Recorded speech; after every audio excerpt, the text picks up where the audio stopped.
They fascinate us. Like moths drawn to a flame, our minds crave novelty and delight in discovery. We seek out new, unexplored lands. We thrill to find in these places unique and wonderful animals and plants. From time immemorial, we have dreamt of visiting the stars and the worlds that seem just out of reach, just beyond our fingertips. As soon as we had the know-how, we reached into space, launching artificial moons that we could see and track across the sky. Soon those satellites were looking back at us and at the heavens. And it wasn't long before cosmonauts and astronauts were actually walking in space. In living, to some of us, recent memory, people from our planet set foot on the surface of the moon. It all happened incredibly fast. The way the universe measures time, humankind has only been here for the blink of an eye. And we are already breaking free of our home planet.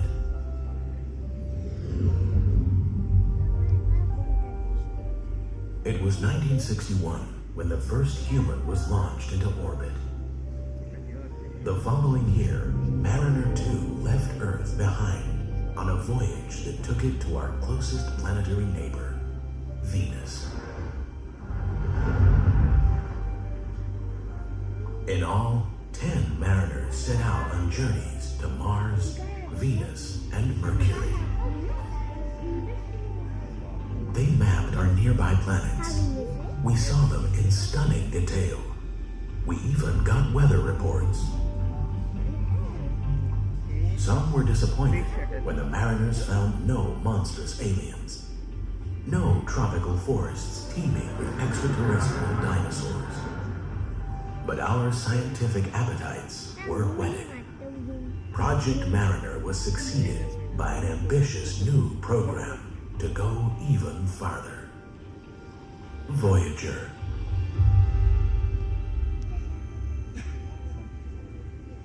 Engineers of the Voyager team designed 2 similar space probes to uncover the secrets of our system's outer planets, Voyagers 1 and 2. Their first destinations would be Jupiter and Saturn. But such distant goals brought tough challenges. How exactly could the Voyagers move across the billions of kilometers from Earth to the distant gas giants? Fortune gave them a lucky break. Earth, Jupiter, Saturn, Uranus, and Neptune were all coming into ideal positions. They wouldn't be in that felicitous alignment again for 176 years. The timing was perfect.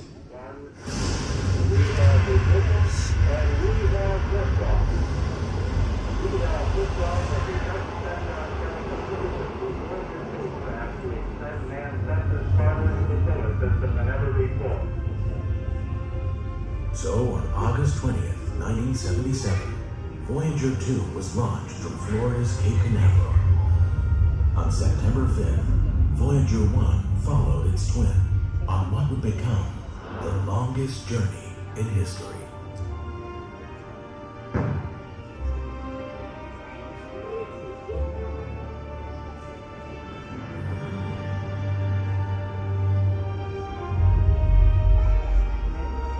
Not long after the launch, from a vantage point almost 12 million kilometers away, Voyager 1 took a picture of planet Earth with the moon in a single frame. For the first time, we saw how small our home and its satellite look from the depths of space. Perils of a harsh environment and a long journey were building. Now, Voyager 2 wasn't responding to signals from home. The team knew where the craft was, but with no communication, they could not control it. Their precious craft seemed about to become just one more piece of space junk. Its mission of exploration would be over.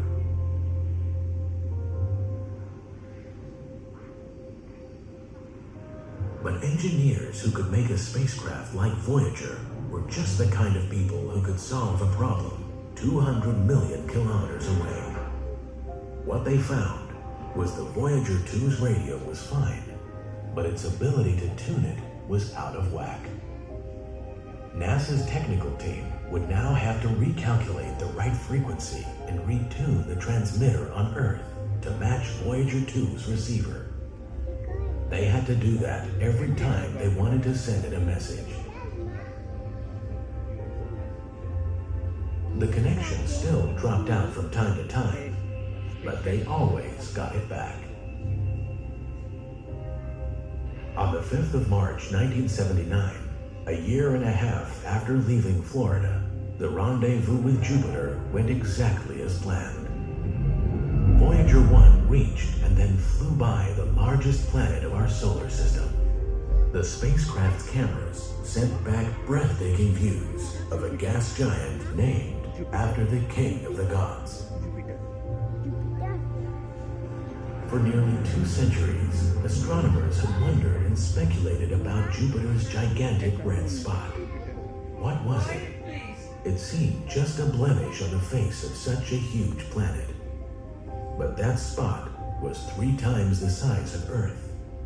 Was it a gigantic plateau, an alien construction, a signal? The Voyagers helped to solve the riddle. The Great Red Spot is a gigantic storm. By far, it is the largest atmospheric disturbance in the solar system, and it has been raging for centuries. Voyager's observations of Jupiter brought many other surprises. Lightning bolts more than 1,000 kilometers long, and at the poles, auroras akin to the ones on our own planet. With the Voyager's help, scientists could see also that Jupiter was encircled by faint rings, seemingly made of tiny dust particles. When their time came, the Jovian moons posed for their close-ups. Europa, Ganymede, Callisto, and Io. Views of Ganymede confirmed that it is the biggest planetary satellite in the solar system. It's 1.5 times the size of Earth's moon. That makes it even bigger than the planet Mercury. Had thought that in our solar system, only Earth had active volcanoes. They believed all the other planets and moons were seismically dead. But on Io, the Voyagers could clearly see volcanoes spewing molten lava onto Io's frozen surface. Io's lava flows, some as long as 500 kilometers, were a spectacular sight. The lava blending with black volcanic ash, glittering and glowing. Red, orange, yellow, maroon. The surface itself is a kaleidoscope of changing hues. It's relatively young and dotted with strange depressions, and with mountains towering far higher than any on Earth. Far from being a dead world, Io's 400 active volcanoes make it the most geologically active place in the solar system. The close encounter with another Jovian moon, Europa, was no less intriguing. Scientists knew already that Europa was covered by ice. The Voyagers determined that the kilometers-thick ice coat concealed beneath it an ocean of liquid water. In fact, Europa has much more water than Earth does, 2 or even 3 times as much as all the water on Earth combined.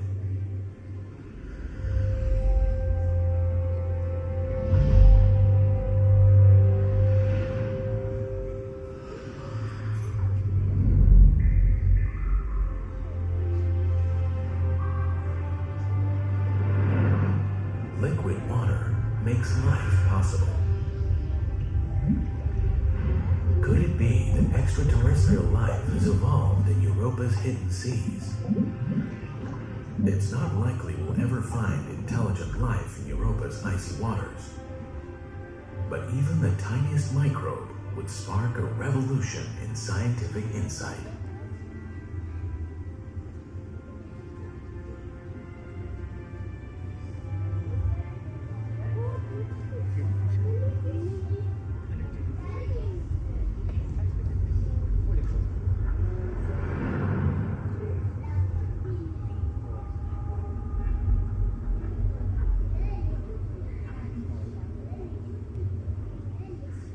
Jupiter was only the first of the planets on the Voyager's itinerary.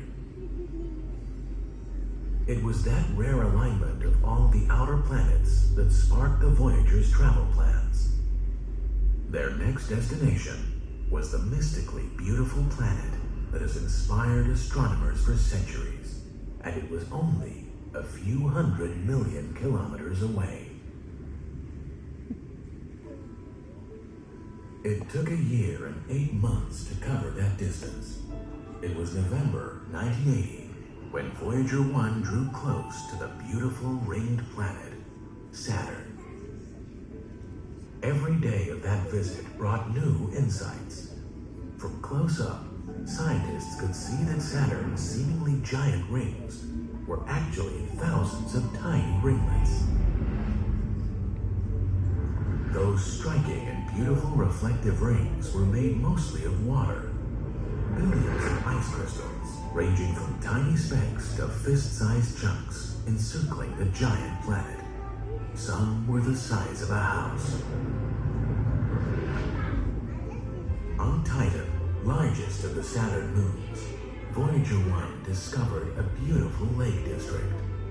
Other than Earth, it's the only place in the solar system where pools of liquid have been found on the surface. But there's a catch. Titan's lakes are liquid methane, not water. Oh. Titan is the only known moon with a dense atmosphere. The atmosphere is so dense that noon on Titan would seem to be twilight to us. Titan would be Voyager 1's last stop on its journey inside the solar system. Visiting that fascinating moon put the craft on a trajectory that would catapult it out of the planetary plane altogether. Sped along by Saturn's immense gravity, Voyager 1 headed up toward the emptiness of interstellar space.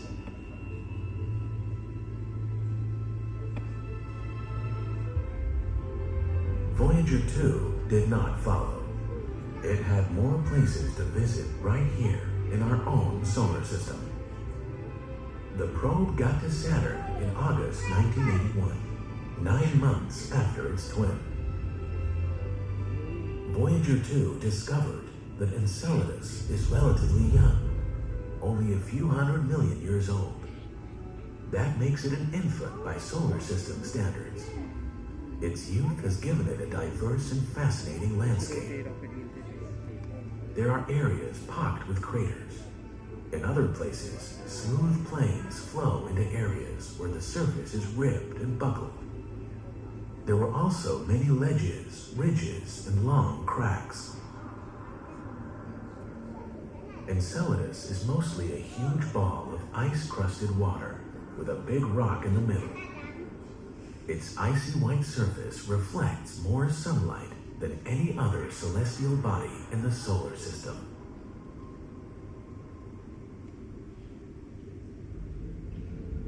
On the other moon, Tethys, Voyager sent back images of a crater 450 kilometers across and 16 kilometers deep. The team back on Earth named it Odysseus, after the legendary Greek hero Odysseus, king of Ithaca.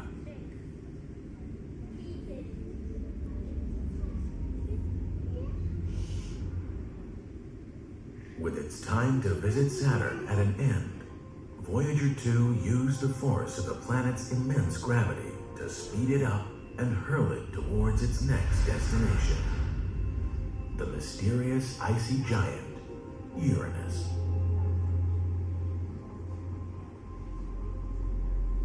For a great while, we knew almost nothing about Uranus. other than it was discovered in 1781 by astronomer William Herschel. The discovery of what Uranus was actually like had to wait more than 2 centuries. On January 24, 1986, Voyager 2 arrived for a visit and an interview. From the first moment of that visit, our eyes were opened to a remarkable and beautiful planet. Uranus is cold.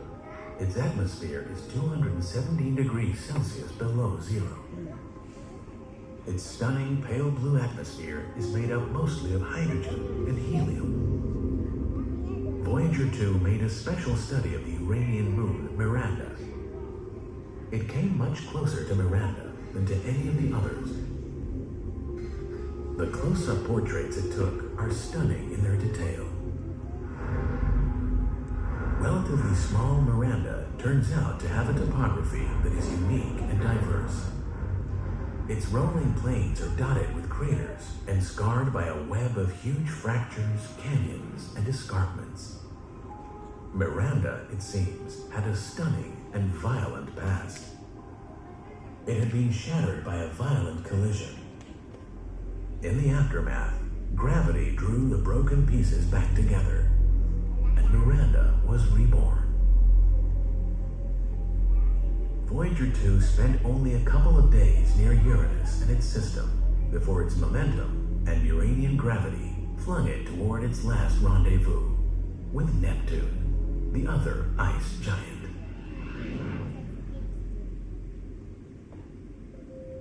Voyager 2 neared Neptune in August 1989, 12 years after its launch from Cape Canaveral. During that time, the probes had deeply enriched our knowledge of the solar system. Now it was time to make more than a few final discoveries. Neptune's dynamic atmosphere and its startling weather changes was the first discovery to excite the attention of the Voyager team. In the extreme cold of deep space, they had not expected the energy to fuel Neptune's meteorological fury.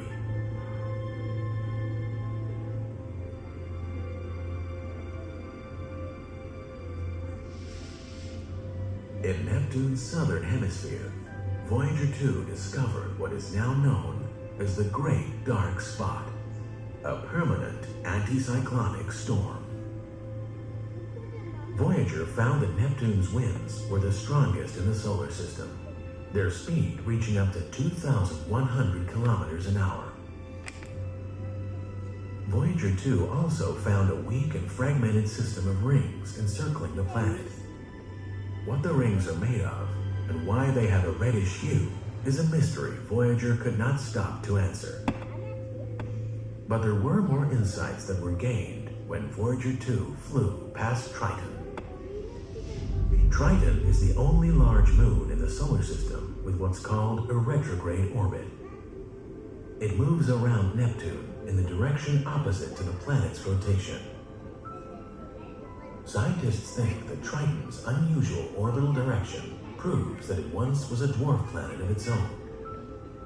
Millions of years ago, it strayed close to Neptune and was captured by its immense gravity. That retrograde orbit means that Triton is always losing energy. Sooner or later, the moon will be destroyed. Triton's fragments will likely create a system of rings around Neptune, more substantial and visible than even those of Saturn.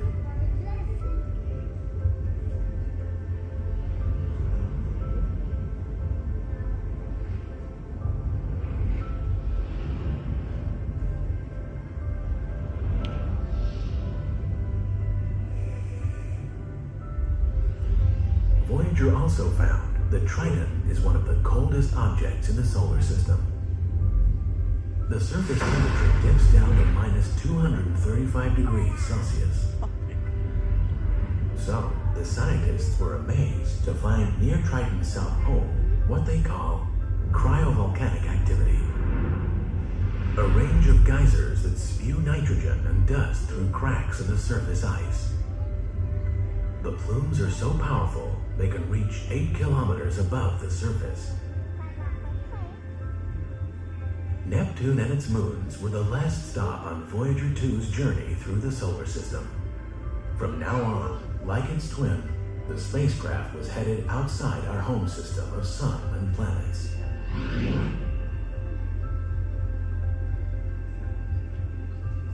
Voyager 1 became the first man-made object to reach the boundary of the solar system and to pass beyond it.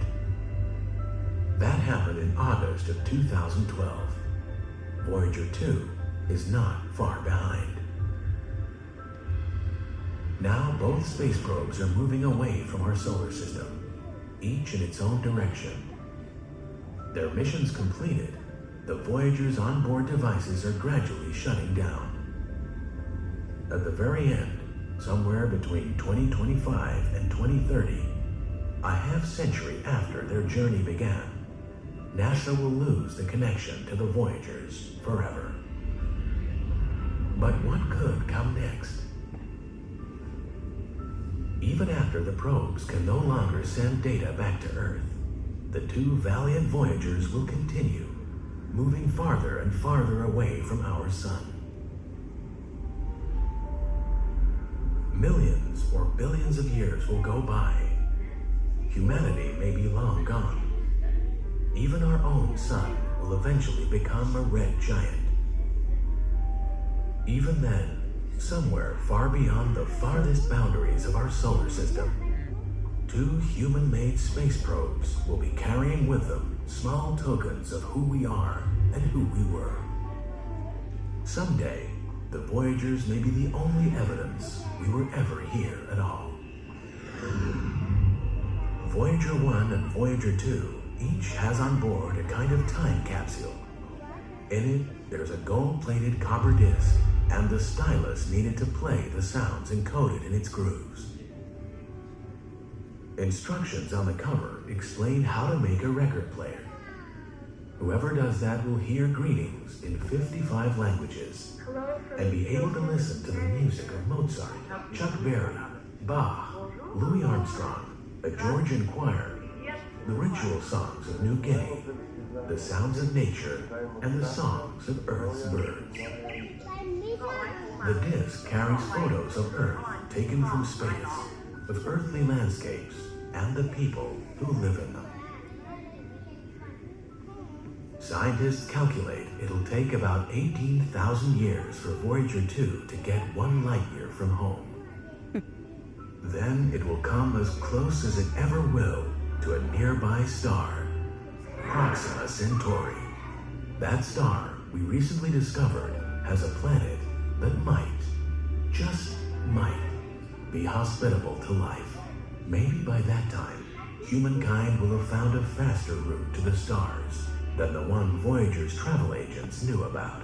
And possibly, sooner or later, those Voyagers will complete their journey by bringing news of who we were to intelligent creatures whose desire to reach the stars mirrors our own.